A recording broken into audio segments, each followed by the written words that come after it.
Allô Facebook live. J'ai une amie qui va venir faire le live avec moi. C'est Madame la Poule. Elle venait cogner à la porte pour savoir ce que je faisais. J'étais en train de travailler à l'intérieur. Puis là, le beau coucher de soleil m'a donné envie de sortir en espérant que la connexion fonctionne. Tu viens-tu? Tu me suis-tu, Poule? Vita! Je pense qu'elle a dit oui. Elle s'en vient. Et son ami qui est là. Allô, Poule numéro 2. Allô? Oh! Puis là, ça pique. Hey! Non, non, vraiment pas. J'ai assez de trous d'animal pour aujourd'hui. Je vais vous raconter tout ça. Ouais, la course à relais d'Émilie se poursuit. Je suis tellement fatiguée, vous dire. Vous dire à quel point. C'est comme drôle, pas drôle. Je vais m'en sortir. Il reste une semaine. Je m'en vais dimanche prochain. Il reste moins qu'une semaine. Ah, tabarnouche, le lac, ça n'a juste pas de bon sens. Ah, tu sais. Ouais, alors, l'obstacle du jour fut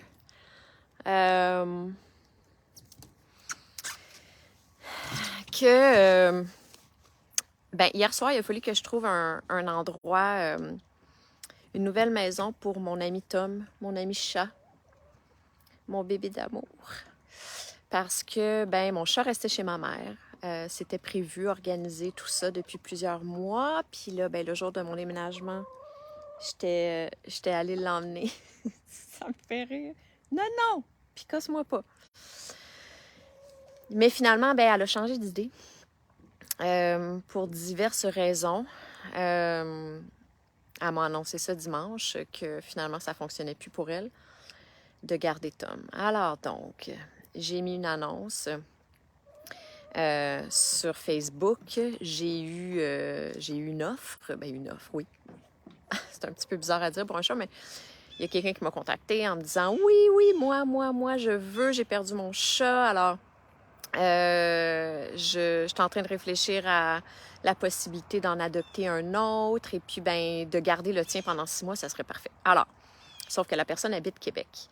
Fait que là, hier soir, il fallait que je mette une annonce pour voir s'il n'y avait pas quelqu'un qui montait à Québec cette semaine. Puis là, bam, quelqu'un. Une ancienne collègue de travail qui me dit « Oui, je pars à midi demain. » Fait que là, OK, excellent, je m'organise. Alors, ce matin, je saute dans la voiture à 9h pour pouvoir arriver chez ma mère quand même assez tôt. Je voulais arriver 1h15, 1h30 avant le rendez-vous avec son lift parce que, Tom, c'est un craintif puis il a besoin d'être amadoué. Il a besoin d'être manipulé avec délicatesse pour le mettre le changer d'environnement, mais surtout le mettre dans sa cage. Ça avait été complexe à plusieurs reprises, comme genre quand il fallait que je l'emmène au vétérinaire, là, j'ai dû annuler les rendez-vous au vétérinaire à 2 reprises parce que j'étais juste pas capable de le mettre dans sa cage. Il voulait rien savoir. Puis là, j'ai acheté un petit push-push pour le calmer. Ça fonctionnait très bien, mais là, aujourd'hui, là, ça fonctionnait pas. Il sentait la nervosité, probablement la mienne. Je suis fatiguée. Et donc moins en contrôle de mon stress, de l'insécurité, de tout ce qui s'en vient, du dépassement de ma vie en ce moment, de toutes les affaires que j'ai à faire. Fait qu'il l'a peut-être senti. Tu sais, bon, ma mère aussi, peut-être un petit peu stressée dans l'environnement. En tout cas, tout ça pour dire que pendant 1 heure, j'ai essayé avec amour et délicatesse de l'emmener à rentrer dans sa cage par lui-même, puis ça marchait pas. C'est arrivé comme genre 2 petites fois, là, il est rentré, puis là, il restait juste une patte dehors. Je me disais, il va rentrer sa 4e patte, il va rentrer sa 4e patte, il va rentrer sa 4e patte, puis là, il y avait un petit son, puis là, il ressortait, puis il partait en courant. Finalement, il est rendu midi moins 10, puis la personne qui doit le conduire jusqu'à Québec m'appelle pour me dire « T'es-tu pas loin? Parce que je veux vraiment partir à midi. » Puis là, j'ai fait « Garde, oublie ça. Oublie ça, je vois pas comment je vais y arriver. Ça fait 1h15 là que j'essaie de le rentrer dans sa cage, puis ça marche pas. Oublie ça, j'y ai dit, garde, pars. Je sais pas ce que je vais faire. Puis là, ma mère s'en mêle, puis là, elle décide de le prendre par le collet, comme on fait quand c'est des bébés chats, quand les mamans, ouais, la façon que les mamans chats prennent les bébés chats, par la peau ici, là, en arrière de la tête. Puis, ben, on s'y est repris 10 fois, mais ça a fini par fonctionner de cette façon-là.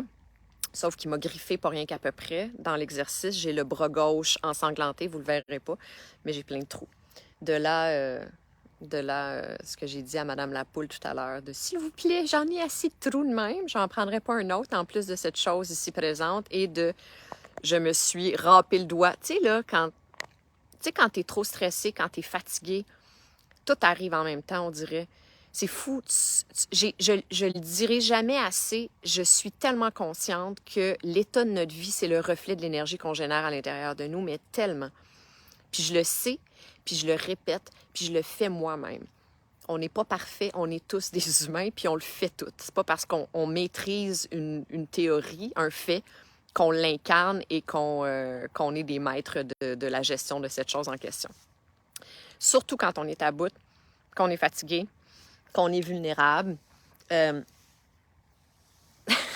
poule a picossé en arrière. Ouais, c'est juste que l'exercice devient plus complexe dans ce temps-là. Puis, ben, dans ma vie en ce moment, il y a d'autres éléments qui viennent ajouter à la complexité de ma vie avant de partir. Je vais y revenir, probablement quand je vais être au Mexique. Je vais faire un bilan du mois de transition que j'appelle, qui est le mois entre le départ de ma vie ici, au Québec. Puis, c'est ça. Il y a plein d'éléments qui rentrent en ligne de compte dont je vais vous partager éventuellement. Mais ce que j'avais envie de parler aujourd'hui, c'est ce qui m'a sauvée. Je me suis servi de mes propres outils. Je me suis servi de mes propres outils de coach. Mais là, attends, il faut que je vous partage quelque chose. Tu sais? Magique, tu dis? C'est fou. Ouais, fait que donc... Ah oui, c'est ça. J'ai pas fini mon histoire avec le chat pour arriver au moment où j'ai finalement décidé d'user de mes propres outils de coaching. Finalement, on réussit à mettre le chat dans la cage. J'appelle la fille qui devait l'emmener à Québec. Je dis, est-ce que t'es loin? T'es rendu où? Elle dit, ben là, je suis l'autre bord du pont. Elle dit, je suis rendue à sortie, machin.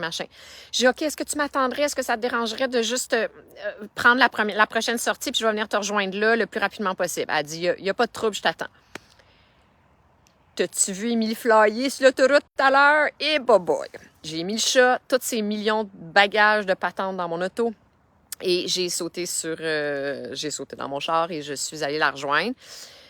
Je me suis trompée de sortie, En tout cas, gros chiard. Finalement, je la rejoins dans le parking, un parking industriel quelque part à une certaine sortie avant Québec, après le pont.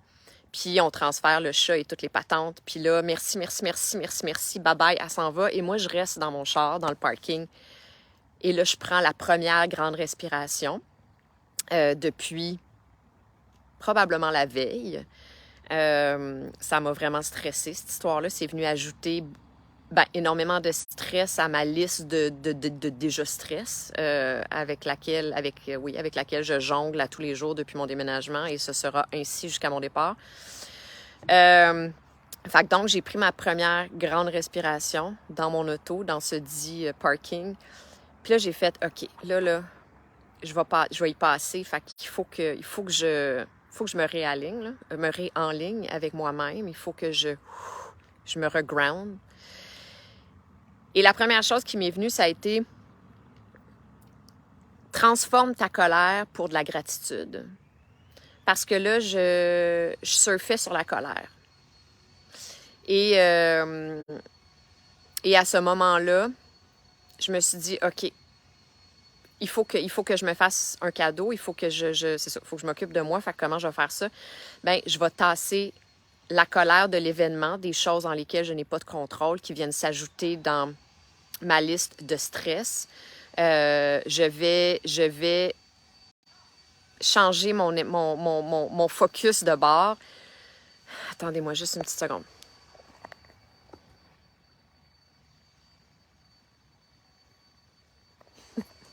J'avais besoin juste comme de regarder le lac et le soleil qui est en train de se coucher, puis de prendre une grande respiration pour être capable de mieux vous expliquer ce que j'essaye de vous expliquer.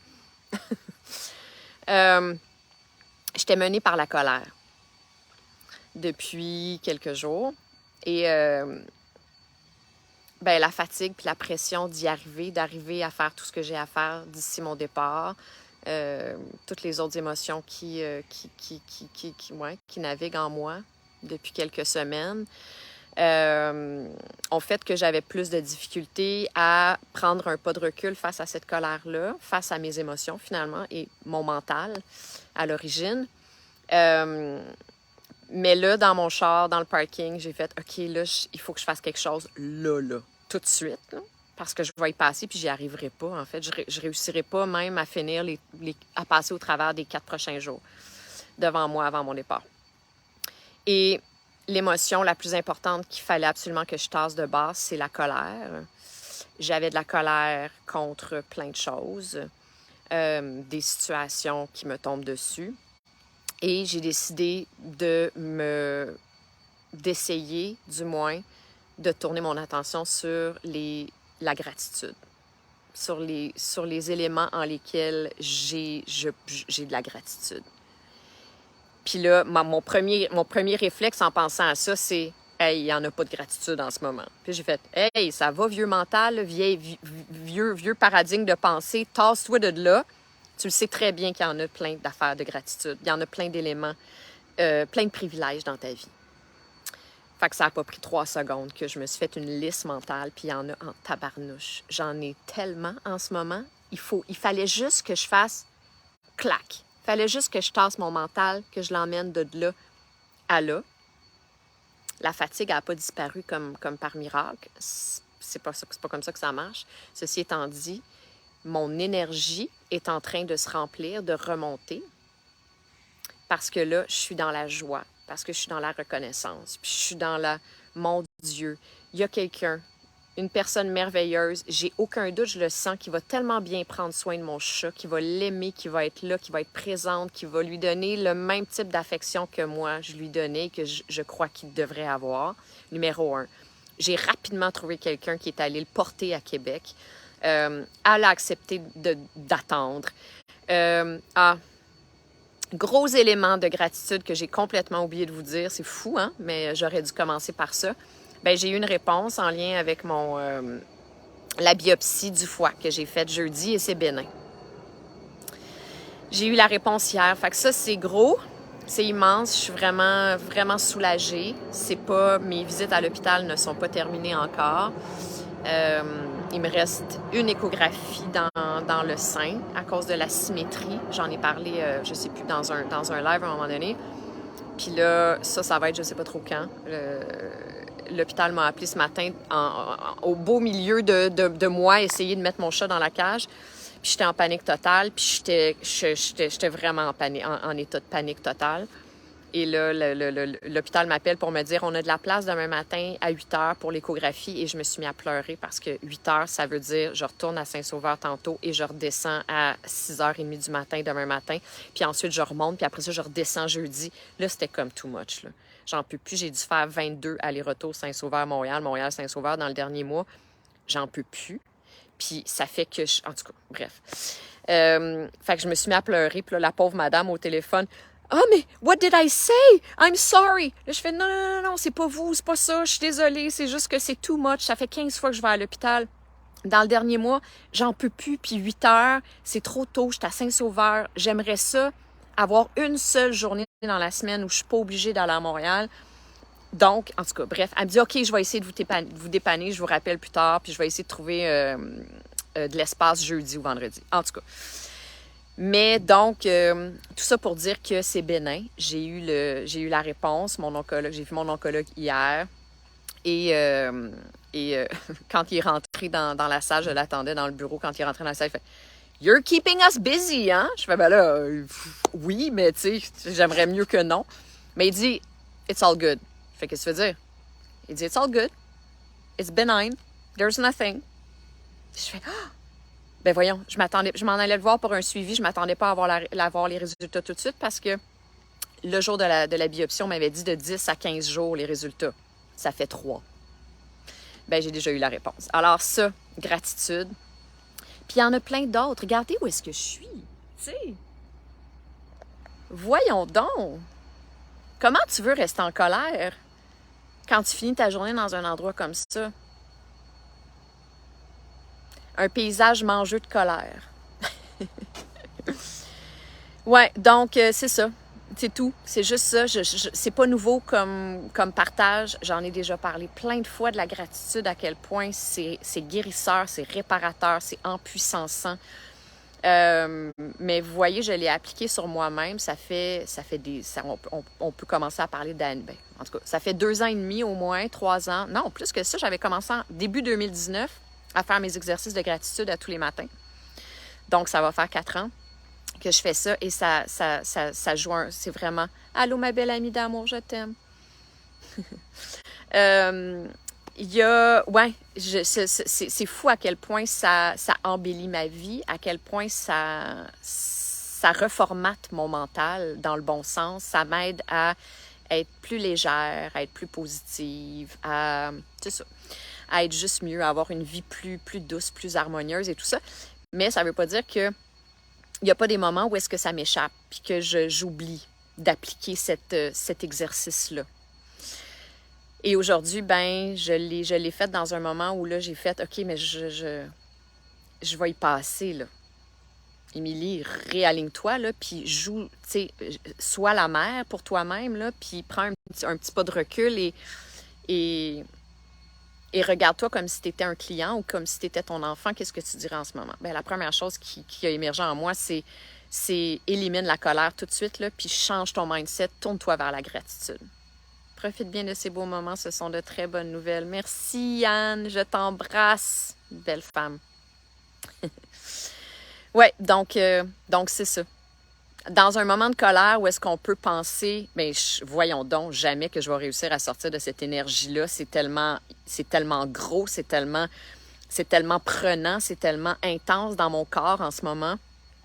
Cette vibration de colère-là, comment je vais faire pour, dans quelques secondes, être légère et remercier la vie de me donner tout ce qu'elle me donne. Bien, ça se fait. Je l'ai faite dans le parking tantôt, puis ça a marché. Je suis revenue, j'ai fait une sieste, la face au soleil, et je me lève et vraiment, j'ai encore du travail, mais au moins mes batteries sont rechargées, puis je vais pouvoir travailler ce soir dans une énergie beaucoup plus détachée, beaucoup plus zen, beaucoup plus saine, beaucoup plus harmonieuse. Fait que voilà, demain, je soumets mon récit à la maison d'édition. Ceux qui me suivaient savaient qu'on m'a contacté, en fait, il y a presque un mois maintenant, pour écrire un livre sur l'empuissancement, sur la croissance personnelle. Puis c'est demain le comité de sélection. Donc, j'ai jusqu'à ce soir, demain matin, pour soumettre mes textes. Et ben, j'y vais de ce pas. Ah oui, puis la dernière chose que je voulais vous dire, c'est que demain, à l'heure du lunch, j'ai une rencontre virtuelle avec Emmanuelle, la propriétaire et créatrice du lieu Louvre Gang.